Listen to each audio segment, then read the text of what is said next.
boards or not. There is no try. Yoda's words could apply to someone who's debating on whether or not to buy this game. Super Return of the Jedi by JVC is better than most games on the market, including Super Star Wars and Super Empire Strikes Back. The graphics are incredible in the cinema scenes and the actual gameplay levels. Also, the game does not butcher the end of the movie like Super Empire Strikes Back. Instead, the gameplay levels truly follow the plot of the movie, beginning at Jabba's place on Tatooine and ending with a Millennium Falcon racing away from the Death Star. Throughout this compelling adventure, you will battle Jabba, Darth Vader, and the Emperor. Like no other game in the series, Super Return of the Jedi begins in a Mode 7 level, a trip to Jabba's palace in the land speeder before dawn. Use the B button to accelerate and Y to jump from landmass to landmass. As in any Mode 7 level, be on the lookout for vital shield power-ups. Choose Luke for the next level. Your goal is to reach Jabba's palace. The boss is the door guard that was in the movie, but before you start fighting him, you should eliminate the laser weapons mounted on the wall with a double jump lightsaber move. Defeat the boss with a double jump lightsaber attack, but be careful not to get too close to him because he may unleash a deadly electricity attack. Choose Luke once again for the third level. Make your way through the dark halls of Jabba's palace as you watch for those green pigs and opening grates in the floor. To beat Fortuna, boss, swing at him with a lightsaber by pressing Y repeatedly. When he disappears, jump into wherever he appears next and resume your attack. Use heal force power whenever needed. The next level should present no problem, but the Rancor pit is another story. Bust through the gray clutter of claws and rumble with a double jump lightsaber move. Be sure to get all the R2-D2 save points. When you reach the evil Rancor, Jabba's pet, you'll die. Hey, that's life. Choose to continue as Han Solo, whose weapon is a powerful blaster. Be sure to get all the hearts and health meter power-ups that are suspended in the air in the big open area before Rancor. To defeat this evil beast, lure him to the left side of the screen and get behind a small mound of dirt. From this corner, face right and shoot your blaster without stopping. The constant firing will hit Rancor and never miss, so as long as you stay where you are and keep firing, Rancor's energy meter will decline rapidly and Jabba will soon be without his baby. Defeat Jabba with Han's blaster just as you did with a Rancor. Jabba will belch frogs. Remember when he ate them in the movie? But the frogs will fall right onto your blaster fire. The battle with Jabba is awesomely fun, but after his demise, the plot will shift to Endor. After some cool cinema scenes, you'll enter the speeder bike level. Stay away from stormtroopers until they move in front of you. Only then should you shoot them. Try not to miss any hearts, or specially shield power-ups. After you destroy each stormtrooper, you'll arrive at the Ewok village. The next two levels can only be played with Wicket the Ewok. The furry little creature's only weapon is a bow and arrow. Make your way to the top of the screen and head right to the boss. Try to stay on the left side of the screen when battling the boss and shoot arrows at him. If the boss hovers above your head, shoot some arrows directly up at him. Dragonflies haunt Wicket's next level. To climb the big tree, shoot an arrow into it, then get the arrow. Shoot more arrows, and if you're positioned correctly, you'll automatically bounce up to a higher arrow you just shot. Continue to shoot arrows until you reach the top of the tree. Watch out for a stormtrooper. Luke will tell Leia that he must confront Vader, hence the next level. You'll need to ride several moving platforms to reach the area which leads to the boss. If you have played Super Empire Strikes Back, you'll recognize the boss. This version of the robot, however, is much easier to defeat. Whoa! Another awesome and amazing Mode 7 level becomes your next challenge. You control a swiveling gun on top of the Millennium Falcon, and the objective is to shoot all the TIE fighters. The next level is one of the most difficult in the entire game. Han or Leia is the best choice for your hero. What makes this level so hard are big guns on the circular discs with circumscribing moving platforms. Hopping between these platforms is also tricky. The key to winning is finding an out-of-the-way area. After one of the save points is a narrow passage, on the other side of which is a big gun. Shoot the gun, slide through the passage, and head right. Do not, however, head right to the vertically moving platforms.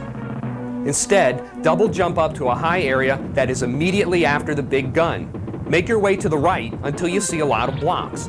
Shoot the blocks with your blaster and work your way up through a lot more blocks to get a cool load of weapon power-ups. Power-ups hidden among the blocks will ultimately result in the Plasma Blaster, an incredibly powerful and destructive weapon that is perfect against the huge rotating guns on the green-yellow circular discs. Board each platform and shoot the big center gun as you revolve around it. To defeat the shield generator, use Han and constantly double jump between platforms. While on one of the larger sized platforms closest to the generator, throw a few bombs by pressing A. They will almost always connect with the generator and cause a good amount of damage.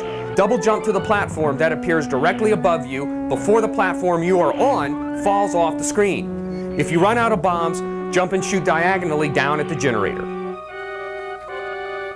When you reach Darth Vader, stay to the side of him and use the double jump technique. The lightsaber swing will hit him if you repeatedly press B. Remember to use heal when your life meter runs low.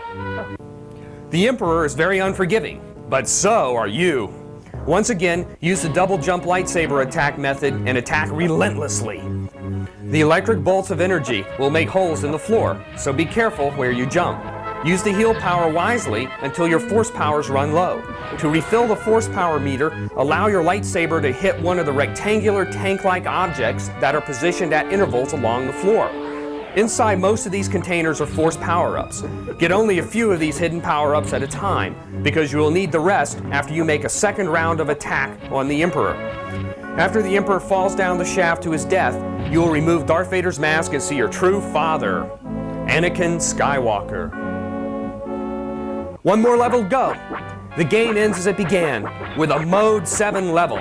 You must guide the Millennium Falcon through the inner trenches of the Death Star to, first, blow up the main reactor, and second, exit the Death Star before the resulting fire engulfs the Falcon.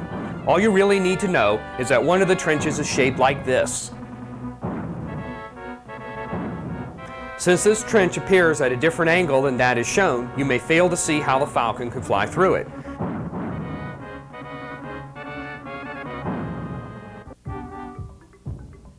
The ending ceremony is quite good. As an exhausted Jedi warrior, you'll be happy to hear the upbeat music of the Ewok celebration. Ben, Yoda, and Anakin watch the festivities with a feeling of relief. The galaxy is at peace. Super Return of the Jedi is not very difficult, but the game is still quite a thrill. The screenshots and camera pans are spectacular, making this game the best in its series.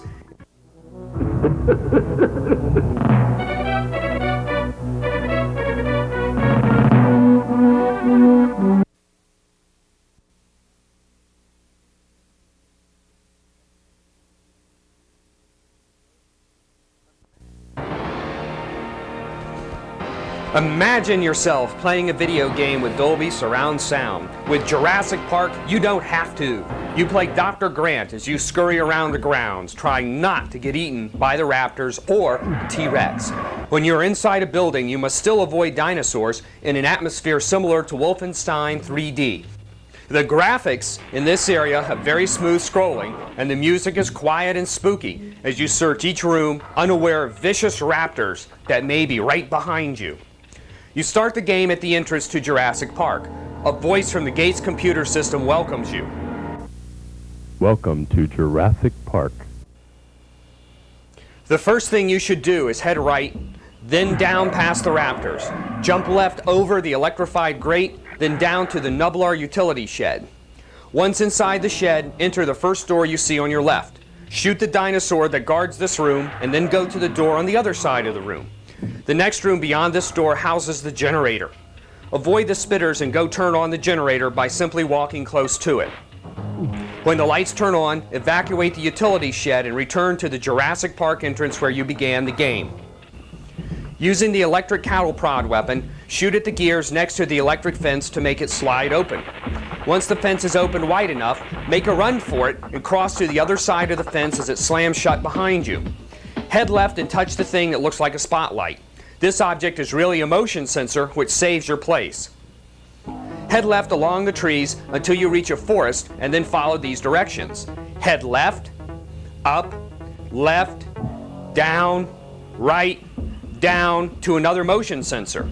Left, down, left, and follow the trees on the right until you reach a path that heads right.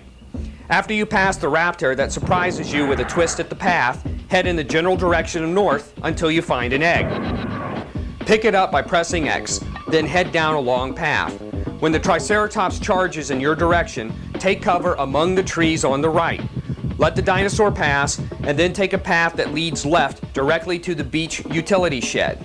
Once inside the shed, head left, around a corner, up, through a door, and search the next few rooms for another identification card.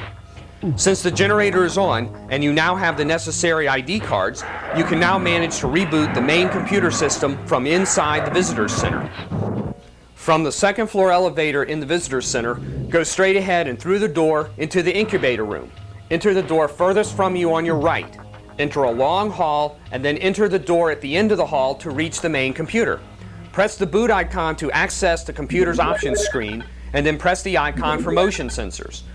Once the sensors are activated, the radar at the bottom of your screen when you are outside will help you determine the location of other dinosaurs with respect to your position. Find the ID card on the roof of the Visitor Center and then cross the river and head northeast to find the raptor pen. Search the lowest floor of the raptor pen to find out how the vicious monsters are escaping into the park. Hint, a crate will stop the reptile refugees. With only half the game complete, you must now secure the east and north areas of the island. Jurassic Park is a great game, challenging and worth buying. You must know your objectives in order to win, and they are listed in the instruction booklet. Bottom line, the challenge is very high even with unlimited continues. Although the massive destruction element of the movie is absent in the game, the action is still very intense and players should never get bored. The rich overhead graphics are great. Using the mouse inside the buildings is a great idea.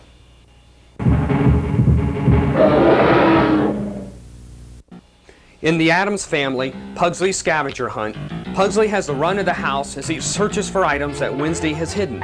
He gets virtually no help from his busy family. To make matters worse, weird creatures have somehow found their way into the Addams mansion and are guarding each of the scavenger hunt items.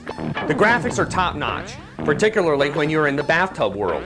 The looks of the characters are taken from the cartoon series and not the movie, but the fans of the movie will not be disappointed with the game in that respect. Younger players will think the game is funny when Pugsley eats his sandwich after standing still for a short time, or when he bops an enemy, thus making a noise similar to a whoopee cushion. This incredibly fun action game has a fairly easy difficulty level. Yes, the game is frustrating, but you should be able to overcome the difficulty with a few days' practice. The game would be a lot harder without the unlimited continues, but without them, the game would probably be impossible to beat. The first boss is an octopus. Oddly, it only has 4 tentacles. You must swim between 2 of the tentacles as they slowly go around his head, bopping him on the head twice each time you swim by his head. After defeating this boss, you should enter the attic next. In this level, the major hint is to ride the cannonballs when necessary. Bottom line, this game has excellent backgrounds, and good players should be able to beat it fairly quickly.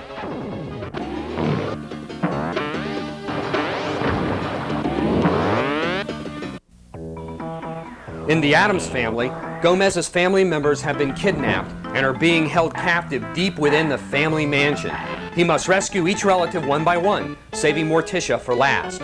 The Addams family is a lot of fun to play. Its colorfully polished cartoon graphics fit the theme very well. The music is great, complete with the finger snaps. Each level in the game is huge, thus the game requires a lot of playing time. Play control is very responsive and free-feeling.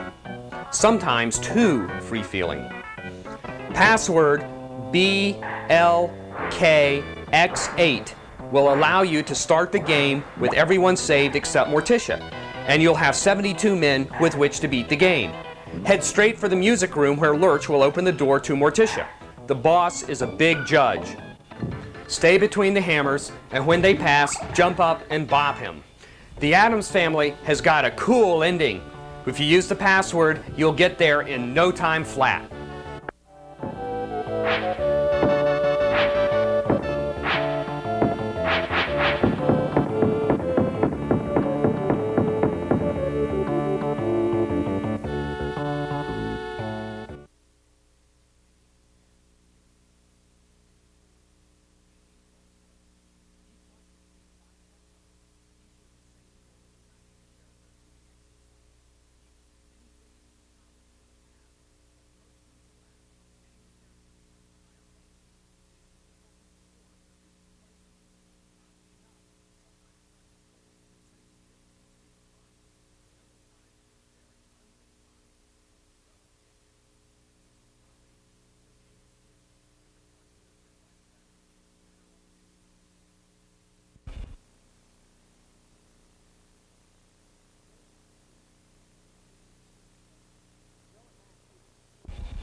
Joe and Mac 2 could be one of this year's hidden treasures. Of true high quality, Joe and Mac 2 is a lot more fun than its flawed original. The storyline, which centers around an overgrown cave dude named Gork who steals a magic crown, is well developed, and each level is different from the last, ranging from a lush valley to an icy river. You can whack at Neanderthals with your club and even get a gulp of water by pressing down in certain places.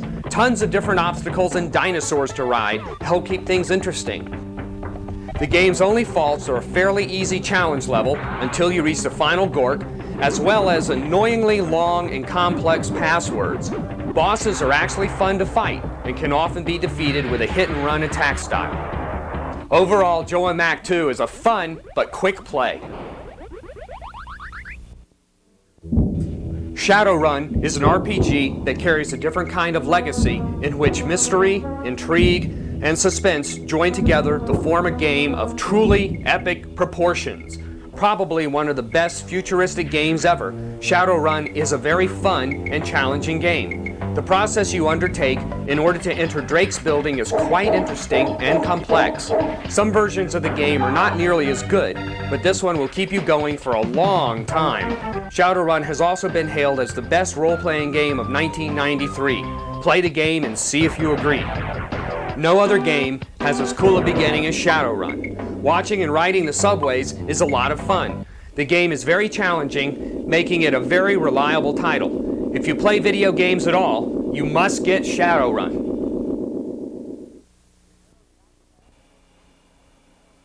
In AERO the Acrobat, from Sunsoft, AERO must save the circus from an evil magician, and he has all the resources with which to do so. AERO can shoot himself out of a cannon, ride a unicycle on a tightrope, or even go bungee jumping. This action game has a lot of variety, good graphics, and music that has a totally cool beat. The surprising part about this game is that it's not an easy children's game.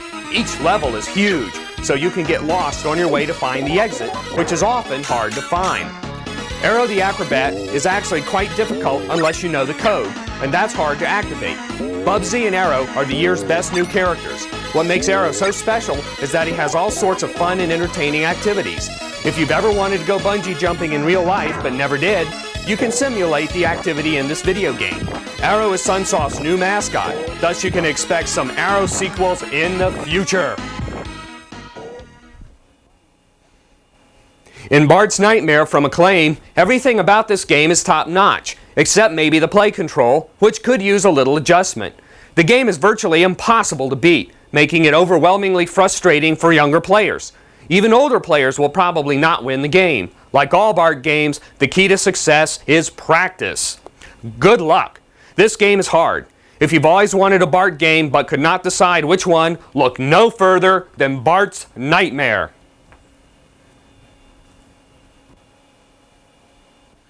In Battletoads and Battlemaniacs by Tradewest, the Dark Queen and Silas Volkmeyer have kidnapped Zitz and Princess Machinko and are holding them captive in the mysterious world called Gamescape. The Battletoads, Pimple and Rash, crash their way into the Gamescape and tackle super pigs, flies, and rats in order to rescue their friends. Although this game is very similar to the NES original, pro players will still find enough challenge, fun, and uniqueness to want the game anyway. The graphics, character animation, and big characters deliver hot action. The bonus level is so cool because you will feel like you're ice skating and bumper carring. This 8-stage game is not as long as the NES version, but is just as hard. The new turbo tunnel is difficult, so remember to keep pressing the jump button if you fall into one of the pits because you'll be sprung out of the pit if a small platform appears. Battletoads for the Super NES has a code that gives you 5 lives and 5 continues. During the introduction, press and hold down, B, and A until the Battlemaniacs logo appears, and then press start. The flag will flash red if you entered the code correctly. This same code will give you 5 lives if you use it on the NES game. Battletoads and Battlemaniacs is practically perfection, combining movie-like cinematic qualities with a great variety of action. True video game fans will appreciate the maintenance of high fun throughout and the unbeatable challenge, which can only be conquered with excessive practice. Battletoads and Battlemaniacs offers extremely high challenge even with 5 continues, resulting in a game that's hard to beat. In PLOK by TradeWest, PLOK offers retractable limbs as a weapon and 2 choices for difficulty level, Child's Play and Normal. The game's appeal is of the same high quality as PUGSLEY'S. Both games feature outstanding action. PLOK can do so many things that perhaps the phrase jack of all trades should be changed to PLOK of all trades. The surprising challenge, even on Child's Play, makes this game too hard for the tots but perfect for the pros, who will truly test their skills with this game. Watch A Future Flights of Fantasy for more PLOK action.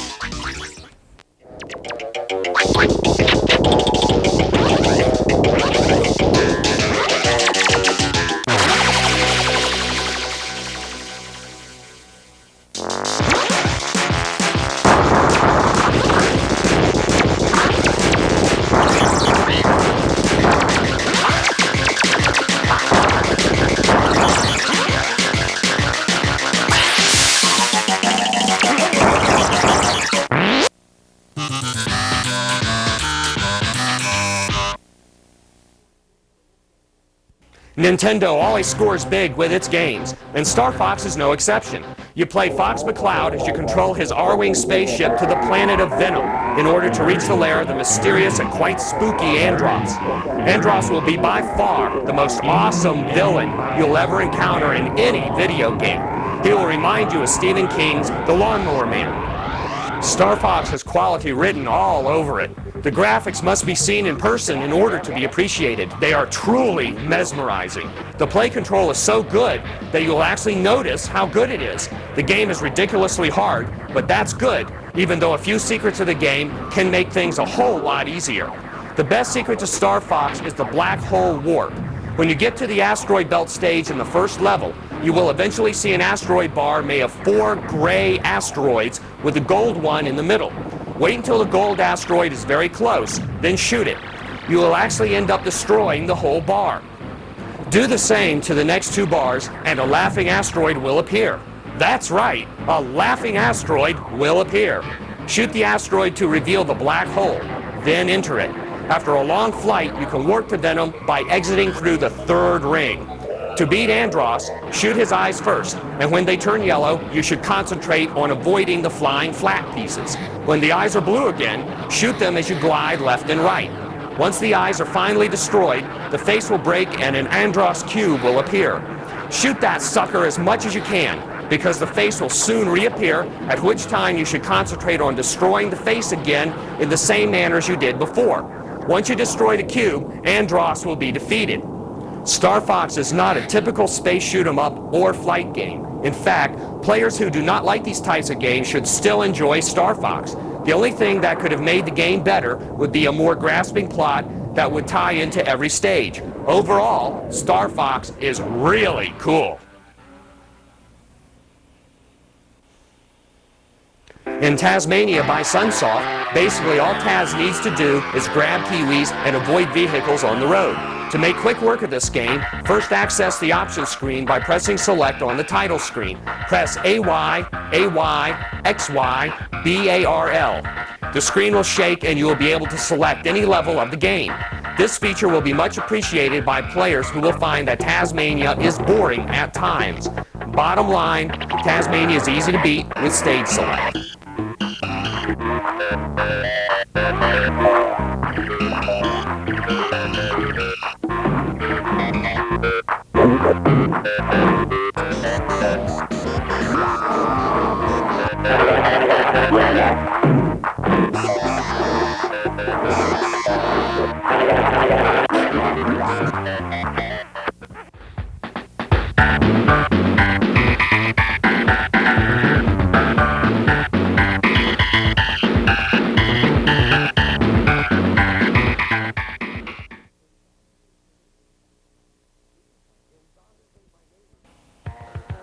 In Zombies Ate My Neighbors by Konami, LucasArts, developers of the Star Wars games, joined Konami to make Zombies Ate My Neighbors, a spoof of wacky horror movies. Like Pocky and Rocky, your hope of winning the game may lie with a second player. You may often find yourself in need of different ammunition. Although the game looks as hokey as the movies from which it was derived, the challenge is very high in the later levels and the action is continuous. The gigantic ants and the chainsaw maniacs are extremely frustrating. Perhaps that's the understatement of the year. Passwords are given for a chunk of levels rather than each single level. For more zombie action, look for Ghoul Patrol by JVC.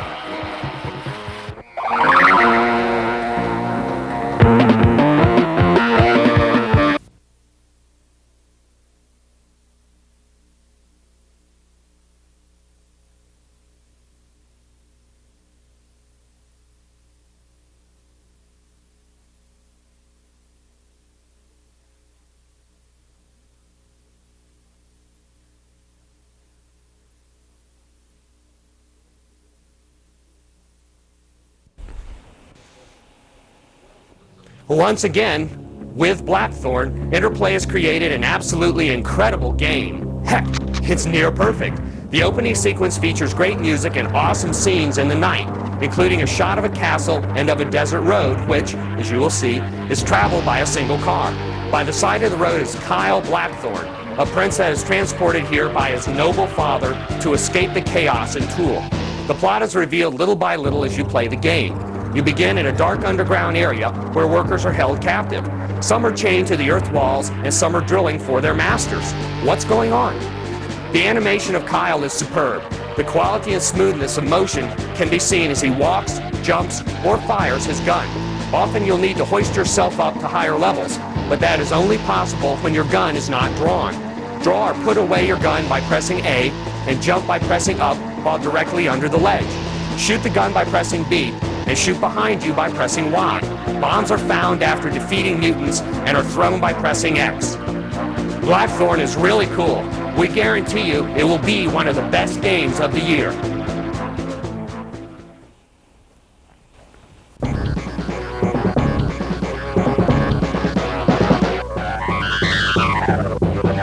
Interplay's Clay craze began with Clay Fighter, a street fighting game with competitors who are eager to become king of the circus. These various comical characters are Helga, the big fat Viking, Ichabod Clay, Taffy the Stretchmeister, Bonker the Clown, the powerful Tiny, Blue Suede Goo, also known as Elvis, the gooey sticky Blob, and the mysterious Clay Boss. Clay Fighter is a welcome alternative to the serious blood and guts fighting games. The punches, kicks, and special moves are more humorous than anything else. The best way to bash your Clay opponents is to use far-reaching attacks. Taffy offers the best of this attack style. Press down and then R to extend a quick and devastating kick attack. Try to use this cool technique as your opponent lands from a jump in your direction. The boss is particularly vulnerable to this attack. Turn and face him before you kick him each time. You won't get an ending ceremony on the easy mode, so when you finish the game, you'll be whisked back to the opening screen. Overall, Clay Fighter is a nice treat for gamers. Its only flaws are the slow play control and mediocre difficulty. Clay Fighter Tournament Edition is an improved version of this game with better play control, and Clay Fighter 2 will bring you even more Clay characters and Clay action. From the top.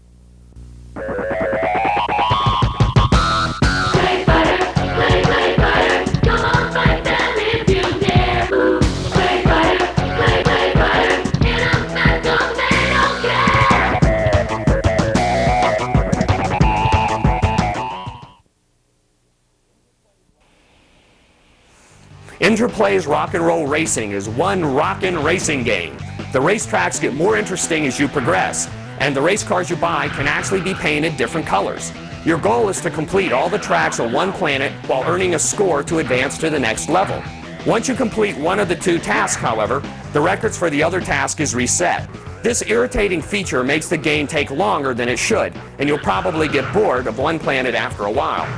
Since you're stuck in that situation, you might as well just live with it and concentrate on earning enough money to buy various upgrades for your vehicle, or even a new vehicle altogether. If you find yourself in need of a good driver, check out this hint. On the driver selection screen, press and hold L, R, and select as you scroll through the choices. Olaf, the fat guy in the Lost Vikings, will be added to the list as the best driver in the entire game. Choose him for success. Using the same code in Versus mode, you can race on racetracks on Planet Inferno, which is normally not an option. Select Inferno from the Planet Select screen, an exclusive feature of the Versus mode. After conquering all the planets, you will see a fairly decent ending ceremony. Most players won't want to complete the entire game in one sitting, so the password feature is a great plus. Passwords are available on the options screen. The best part of rock and roll racing is the sound. The game features an announcer that adds that little touch of interplay humor and the soundtrack from great rock and roll songs like Born to Be Wild. The game is a lot of fun as long as you don't play it in too long periods of time, and the low challenge level combined with the passwords make the game a breeze. Announcer Larry is a trip. Listen to what he's got to say. The stage is set. The green flag drops. Shred is dominating the race. Nick was lost out there. Rip stays in the last. Shred jams into first. Rip is about to blow. Holy Toledo! Shred is headed the wrong way. PLOK is dominating the race. PLOK scores a first place knockout. Rip takes a second. Shred takes a weak third. Viper is in another time zone.